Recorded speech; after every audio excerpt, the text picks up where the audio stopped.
मुळामध्ये भूमिपुत्रांवर म्हणजे अर्थातच महाराष्ट्रामध्ये मराठी माणसांवरती होणाऱ्या अन्यायाविरुद्ध लढण्यासाठी म्हणून झाला।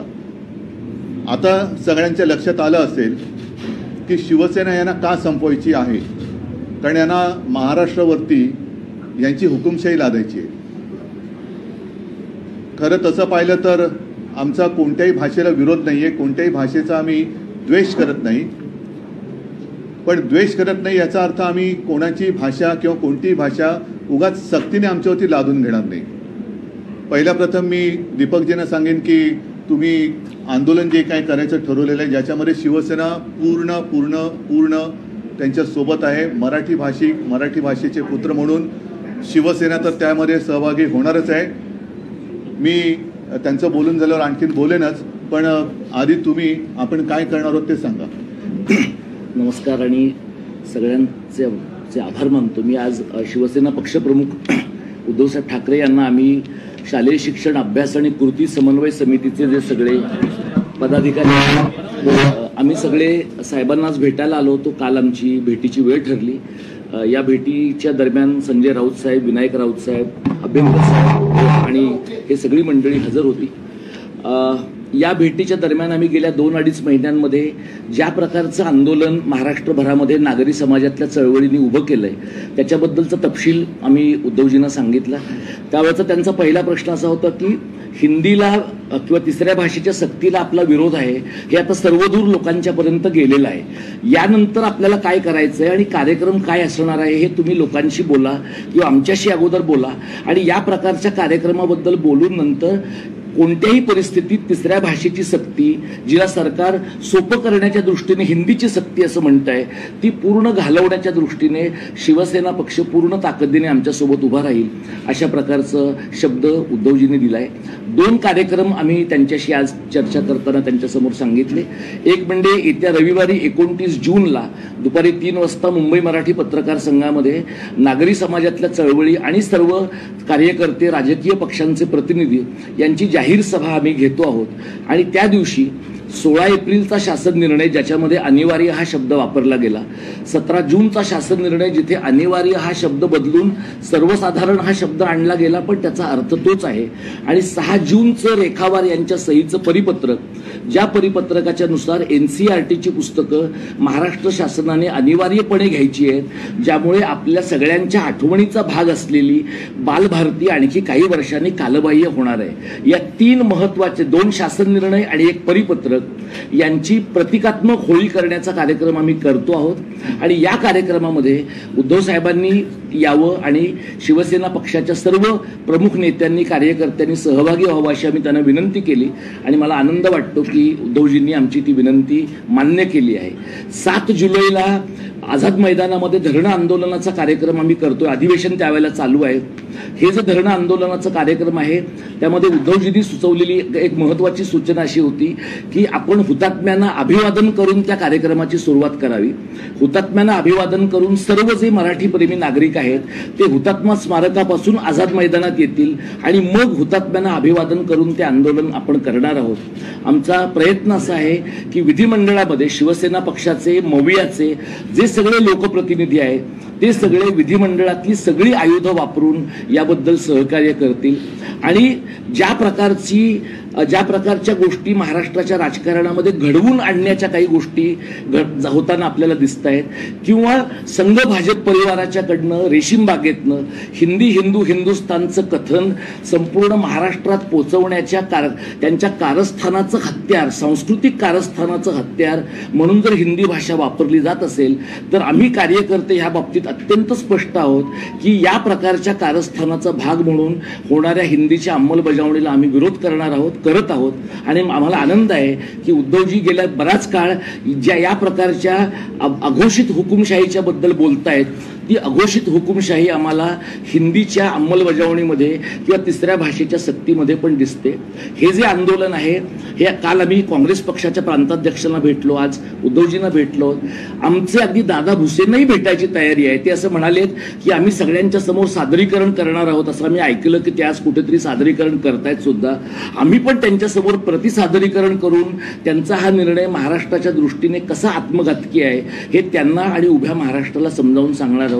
या मी उद्धवजींच्या बद्दल आणि संपूर्ण शिवसेना पक्षाबद्दल चळवळीतल्या कार्यकर्त्यांच्या वतीनं कृतज्ञता व्यक्त करतो की शिवसेना पक्षाची जी काही वैचारिक भूमिका आहे मराठी संबंधातली ती भूमिका घेऊन हा पक्ष आमच्या सोबत असेल तर आमच्या लढ्याची ताकद शतपटीने वाढेल आणि आम्हाला महाराष्ट्र सरकारला या प्रकारच्या मनमानीपासून आणि IAS लॉबीला या मनमानीपासून रोखण्यामध्ये यश येईल अशा प्रकारचा मला विश्वास वाटतो. धन्यवाद. जर परत असेल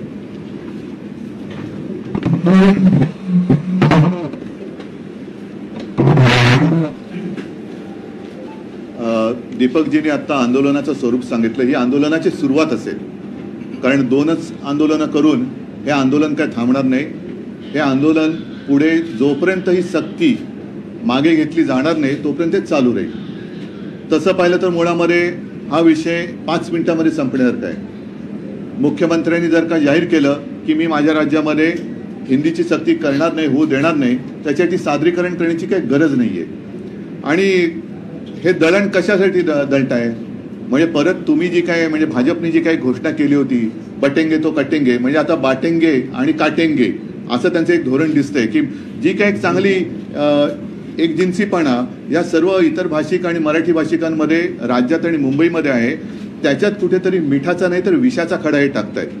हा माझा स्पष्ट आरोप नाही तर माझा समज आहे की हे चांगलं सगळं चाललंय त्याच्यामध्ये हा विषाचा खडा टाकतायत. कारण हिंदी भाषेला विरोध आम्ही केलेला नाही, पण हिंदी सक्तीला विरोध आमचा आहे आणि तो राहणार. कारण हिंदीला जर का विरोध असता तर हिंदी चित्रपटसृष्टी ही जर का मी चुकत नसेल तर तसं पाहिलं तर मुंबईतच जन्मली असेल. पण एक नक्की की या हिंदी चित्रपटसृष्टीला जे काही जोपासलं तिचं पालन पोषण केलं हे मुंबईने केलं, महाराष्ट्राने केलं. अनेक मग अगदी अमिताभजी असतील, हिंदी कलाकार असतील, गायक असतील, संगीतकार असतील, हे मुंबईमध्ये आले आणि मोठे झाले. महाराष्ट्रामध्ये सुद्धा हिंदी चित्रपट हे तुफान चालतात, लोकप्रिय होतात. हिंदी सिने तारका यासुद्धा इकडे लोकप्रियता कमवतात. म्हणजे एकूण आम्हाला हिंदीचा वावडा नाही आहे, पण हिंदी सक्तीची याचा अर्थ तुमचा जो एक छुपा एजेंडा आहे की कालांतराने ते त्यांच्या आधी होतं एक निशान एक प्रधान एक विधान म्हणजे मीच, हा जो त्यांचा आहे. आणि नड्डा जे बोलले होते की कालांतराने देशामध्ये एकच पक्ष राहील, म्हणजे हे सगळं एकाधिकारशाहीकडे यांचं ही वाटचाल सुरू आहे. कालच त्यांनी आणीबाणीला झालेल्या 50 वर्षाचा उल्लेख केला. आता ही भाषिक आणीबाणी ते लागतायत, ही भाषिक आणीबाणी आहे आणि त्याचा विरोध हा आम्ही तर करणार आहोत. पण विशेष म्हणजे शिवसेनेतले गद्दार जे जिकडे मिंदेपणाने राहत आहेत त्यांना सुद्धा आता बाळासाहेबांचे विचार काय आहेत हे मराठीतून पुन्हा सांगण्याची वेळ आलेली आहे. आम्ही कोणतीही सक्ती ही स्वीकारणार नाही, कोणतीही जबरदस्ती आम्ही लादून घेणार नाही. कारण बाकीचं सादरीकरण वगैरे तुम्ही बोललात, आम्हाला नको म्हणजे नको. आमचं सादरीकरण एकच आहे. कारण हिंदी जबरदस्तीने शिकलं नाही याचा अर्थ हिंदी कोणाला येत नाही अशातला भाग नाही आहे. हिंदी सगळ्यांना येत असतं.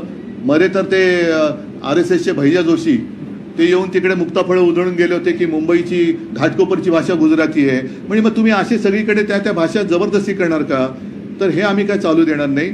मुळामध्ये एक लक्षात घेतलं पाहिजे की आपला देश हा संघराज्य पद्धतीचा आहे. आपल्या देशाची जी काय वाटणी झालेली, वाटणी म्हणजे मांडणी, वाटणीपेक्षा मांडणी, ही भाषावार प्रांतरचना झालेली आहे. प्रत्येक भाषेनुसार तिला तिचा प्रांत मिळालेला आहे. त्या भाषेला प्रांत मिळाल्यानंतर त्या प्रांताला राजधानी, मुख्यमंत्री हे सगळं मिळालेलं आहे. मी मुख्यमंत्री असताना मला नाईलाजाने मराठी भाषेची सक्ती महाराष्ट्रामध्ये करायला लागली होती. कारण मराठी भाषाच हळूहळू ही लोक अतिक्रमण करून, म्हणजे आमच्यावरती अतिक्रमण असं तर झालंच, पण भाषेवरती पण हे अतिक्रमण करायला लागले. मराठी भाषेवर अतिक्रमण व्हायला लागलं. म्हणून मी मुख्यमंत्री असताना मराठी भाषा ही सक्तीची केली. म्हणजेच काय की दुकानाच्या पाट्या सुद्धा मराठीत पाहिजे, मराठी भाषा ही व्यवहारात आली पाहिजे. आता त्याही बद्दल काही लोक कोर्टात गेले होते. ते कोण होते, काय होते, कोणाच्या पाठीराखे होते हे आता उघड झालेलं आहे. पण मराठी भाषा जी मी सक्तीची केली होती तिचं पुढे यांनी काय केलं, त्याच्याबद्दल या सरकारने काय पावलं टाकली हे कुठे माझ्या तरी काय वाचण्यात आलेलं नाहीये. मराठी रंगभूमीचा इतिहास सांगणारं, वाटचाल चालणारं मराठी रंगभूमीचं दालन हे मी त्या तिकडे चौपाटीवरती बिर्ला केंद्र जे आहे तिकडे करायचं ठरवलं होतं. आराखडा मंजूर झाला, गो हेड दिला, पण तेही या मराठी द्वेष्टी आणि महाराष्ट्रद्रोही सरकारने हाणून पाडलं. तिकडे सुद्धा ती जागा आता बिल्डरच्या घशात घालतायत. आता यांचे सगळे लाडके बिल्डर त्यांच्या घशामध्ये मराठी भाषेचं जे एक रंगभूमीचं दालन आम्ही करणार होतो ते त्यांनी त्यांच्या घशात घातलंय. माझ्याच हस्ते मराठी भाषा भवनाचं भूमिपूजन झालं होतं. तुम्हाला सगळ्यांना माहिती आहे, तुम्ही आला होतात. अजितदादा तेव्हा माझ्या मंत्रिमंडळात उपमुख्यमंत्री होते. आता ते अजितदादा गप्प काय आहेत, कारण आम्ही दोघांनी मिळून ते भूमिपूजन केलं होतं. मला नाही वाटत त्या मराठी भाषा भवनाची एक वीट सुद्धा रचली गेली असेल. आता ती जागा तरी त्यांनी ठेवले का ती सुद्धा बिल्डरला दिले, हा सुद्धा एक संशोधनाचा विषय. असो, असे अनेक विषय आहेत. तूर्त हिंदी भाषेची सक्ती आम्ही आमच्यावरती, आमच्या लहान जी काही मुलं आहेत त्यांच्यावरती लादू देणार नाही. नाही म्हणजे नाही. इकडे कोणतेही सादरीकरण वगैरे करण्याची आणि सादरीकरण पाहण्याची काही गरज नाही. कोणाचंही हिंदी सक्ती नसल्यामुळे हिंदी येत नाही असं काही अडलेलं नाहीये. सगळेजण गुण्यागोविंदाने इकडे दुबे पण बसलेत, सगळे बसलेत, हिंदी भाषिक आहेत. उलट ते आता मराठी शिकवायला निघालेले आहेत, मराठी शिकवत आहेत. तर हे सगळे गुण्यागोविंदांनी एकत्रित नांदतायत. भाजपचं मला असं वाटतं ते जे एक धोरण मी म्हटलं एकाधिकारशाहीचं, ते ह्या ह्याच्यातनं त्याला छुपा एजेंडा म्हणू तो राबवण्याचा प्रयत्न मराठी भाषिक आणि मराठी भाषेचे पुत्र हाणून पडल्याशिवाय राहणार नाही. मी दीपकजी आपल्या ह्या आंदोलनाला सक्रिय पाठिंबा देतो आहे. मी तर तुमच्या सोबत आहेच, शिवसेना सोबत आहे. पण त्याचबरोबरीने मी तमाम मराठी माणसांना पक्षीय भेदाभेद विसरून या लढ्यामध्ये सामील होण्याचं आवाहन करत आहे. मग याच्यामध्ये आपल्या अगदी मी म्हणेन चित्रपट सृष्टीतले विशेषतः मराठी, मग त्याच्यात मोठी मोठी नावं आहेत, त्यांनी सुद्धा उतरायला पाहिजे. खेळाडूने उतरायला पाहिजे. साहित्यिक तर आलेच, अगदी वकील असतील, सगळ्यांनीच जे जे मराठी भाषेचे पुत्र आहेत, सुपुत्र आहेत, मग ते मुलं मुली दोन्ही, आणि मराठी भाषा त्यांना त्यांच्या हृदयात आहे, त्यांची मातृभाषा आहे आणि मराठी भाषेवरती जे प्रेम करतात ते पक्षभेद विसरून अगदी भाजपमधले सुद्धा अस्सल मराठी माणसं, कारण भाजपमध्ये आता अस्सल लोक शोधणं हा सुद्धा एक संशोधनाचा विषय झालेला आहे. आणि अस्सल भाजपच्या कार्यकर्त्याला आता काहीतरी एक वेगळा शब्द वापरावा लागेल, कारण सगळे उपरेस त्यांच्या डोक्यावरती बसवलेत. त्याच्यामुळे भाजपमधले राहिलेले अस्सल मराठी प्रेमी यांनी सुद्धा या आंदोलनात सहभागी व्हावं ही एक सगळ्यांना मराठी माणूस म्हणून विनंती करतोय. आणि पुन्हा एकदा सांगतो की कोणी किती प्रयत्न केले तरी हिंदी भाषेची सक्ती ही आम्ही महाराष्ट्रावरती लादू देणार नाही. सगळ्यांना धन्यवाद देतो. जय हिंद, जय महाराष्ट्र.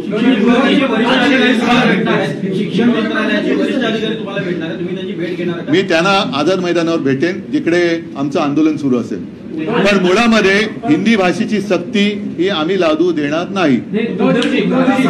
सरकार ने और बीजेपी ने कुछ दिन पहले प्रेस कॉन्फ्रेंस की कुछ परिपत्र दिखाया और कहा कि 1960 में त्रिभाषा आई, 64 असेल काही असेल, पण 1960 साली संयुक्त महाराष्ट्र झालेला आहे आणि मुंबई ही महाराष्ट्राला मिळालेली आहे. त्याच्यामुळे आधी त्रिभाषा असेल ना तर 100 भाषा सूत्र असेल. आम्हाला त्याच्याशी काही देणं घेणं नाही.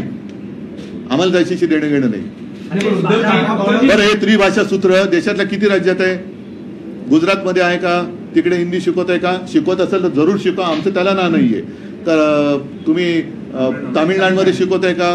कर्नाटकात शिकवत आहे का? बरं, त्रिभाषा सूत्र म्हणून आमच्यावरती लादणार असाल तर कर्नाटकातले जे आमचे मराठी भाषिक आहेत त्यांना मराठी बोललं तर गुन्हे दाखल का केले जात आहेत? त्यांना कानडीची सक्ती केली जाते. मग त्यांना त्यांच्या मातृभाषेची जर त्यांनी एक आस असेल आणि त्याच्याबद्दल त्यांनी आवाज उठवला तर त्यांना गुन्हेगार, त्यांना राष्ट्रद्रोहाचे राजद्रोहाचे गुन्हे त्यांच्यावर टाकले जात आहेत. मग तेव्हा कुठे जातं तुमचं सूत्र? मुख्यमंत्री असं म्हणतायत की हिंदी भाषेची सक्ती केलेली नाहीये, या बाबतीतले गैरसमज पसरवले जातात आणि त्रिभाषा सूत्रासंदर्भात आम्हाला त्रिभाषा सूत्रच मान्य नाहीये. काय करायचं मग? संघटना किंवा ऐका अंतिम निर्णय होईल. देशामध्ये पुन्हा एकदा सांगतो, देशामध्ये संघराज्य पद्धती आहे. मणिपूरची सुद्धा एक भाषा आहे, आसामची एक भाषा आहे, बंगालची एक भाषा आहे. मग एवढ्या सगळ्या भाषा असताना त्रिसूत्रीच का? त्रिभाषा सूत्री का? मग 20 भाषा सूत्री ठेवा, 25 भाषा सूत्री ठेवा. मग एक कोणतं सूत्र तुम्ही कशासाठी काढताय? सगळं चाललंय, कोणाचं कोणा वाचून अडत नाहीये, सक्ती वाचून अडत नाहीये, तर तुम्ही ही जबरदस्ती का करताय? नाही, देशात एक सूत्रपणा यावं आणि विद्यार्थी आपले मागे पडू नये. म्हणजेच एकाधिकारशाही पाहिजे. जे नड्डा बोलले होते एक पक्ष राहणार, तेच कारण आहे. म्हणजे 1 नेशन 1 इलेक्शन, 1 नेशन 1 हे 1 हे 1 हे. तर आता जाऊ दे, बस झालं. एज्युकेशन मातृभाषेतूनच शिक्षण एजुकेशन क्रेडिट स्कोर का हवाला सरकार दे रही है कि अगर 3 भाषा सीखते हैं और कोई 2 भाषा सीखता है तो उसका क्रेडिट स्कोर कम होगा, उसके कारण हमारे ठीक है, क्रेडिट स्कोर बढ़ेगा, जॉब मिलेगा क्या? जॉब दे रहे हैं आप? क्रेडिट स्कोर तो काय क्रिकेटचा स्कोर बोर्ड नाहीये. क्रेडिट स्कोर वाढला तरी त्या नोकऱ्या कुठे? तुम्ही काय म्हणता? शिक्षणाला ते लागूच नाहीये. नाही, लागू नको नाही, आम्हाला मान्यच नाहीये. लागू असेल किंवा नसेल, मग भाषेवर प्रांतरचना झाले ना. साहित्यिक तारा भवाळकर यांनी सांगितलं की 4थी पर्यंत शालेय शिक्षणामध्ये फक्त मातृभाषा ही शिकवली जावी आणि मातृभाषेची सक्ती असावी. म्हणूनच माझं तेच म्हणणं आहे की आतापर्यंत सक्तीने कोणाचंच काही चांगलं झालं किंवा सक्ती नाही म्हणून कोणाचं काही अडलंय असं नाही. परत एकदा सांगतो, आपल्याकडे जे एक ज्याला क्रेज म्हणतो, हिंदी चित्रपट सृष्टी ही मुंबई आणि महाराष्ट्रानेच जोपासली. सगळे कलाकार मोठे मुंबईतच झाले. राज कपूर पासून सगळे मुंबईतच मोठे झाले. हिंदी पिक्चर मुंबईत चालत नाही का? म्हणजे लोकांना हिंदी येत नाही तरी हिंदी पिक्चर बघतायत, हिंदी गाणी तरी ऐकतायत. लता मंगेशकरांनी हिंदी गाणी गायली, ते काय कोणाला कळली नाही तरी गाणी ऐकतायत. तर उगाच काहीतरी भाकड कथा सांगू नका. तुमचा एकाधिकारशाहीचा हा प्रयत्न आम्ही इकडे हाणून पाडल्याशिवाय राहणार नाही. हिंदी सक्तीला विरोध मराठीच्या मुद्द्यावर शिवसेनेचा जन्म झाला आणि आता महायुतीत असलेल्या शिवसेनेच्या शिंदे गटाच्या मंत्र्यांनाच अशा पद्धतीचा सक्तीचा निर्णय काढावा लागतो, मग मागे घ्यावा लागतो, मग सर्व करावी लागते. तुम्ही कसं पाहता? तिकडे पाहण्यासारखं नाहीच आहे काही, तिकडे काहीच पाहण्यासारखं नाहीये. बघू नका तुम्ही पण. काय ही त्यांच्यावर परिस्थिती आले. लाचारी मिंदे म्हणतात ते यालाच. हा मिंदेपणा कशासाठी करताय तुम्ही?